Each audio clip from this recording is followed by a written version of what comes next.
সকালবেলায় ঘুম থেকে ওইটা দিয়ে একবার সকাল 8টা বেজে গেছে গা। তো এত সকাল হয়ে গেছে গা, আমি নিজেও জানি না। তো ঘুম থেকে ওইটা হেরা দাগের দিকে রওনা দিলাম। তো খেতে পানি দেন লাগবো, তো পানি দেবার নিকা শুরু করলাম। আর এইদিকে এত পরিমাণ লোডশেডিং দেয়, লোডশেডিং দেখে মাথাটা তো নষ্ট। তো কি আর করার, যে বগরে হই চালান লাগবো। তো এত পরিমাণ লোডশেডিং দেয়, এই লোডশেডিং দিয়ে তো একবারে মাথাটা নষ্ট হয়ে যায় গা। গরম কেবল পড়বার নইছে, পুরা মতো গরম পড়লে তো কী হইব এটা বোঝাই গেতাইছে।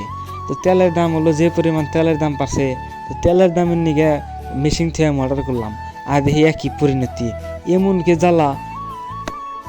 তো কথার মধ্যে কথা হইতেছে, মনে হরুন যে যতই পরিশ্রম হোক, তো ইরে আবাদটা করান লাগবো। আর ইরে আবাদ না করলে কি আর ধান হইব? তো ধান হইলে সে খাওয়ান যাব। তো আশা করি পুরো ভিডিওটা সম্পূর্ণ না টেনে তো সম্পূর্ণ ভিডিওটা দেখুন, তো দেখলে অনেকটা ভালো লাগবে।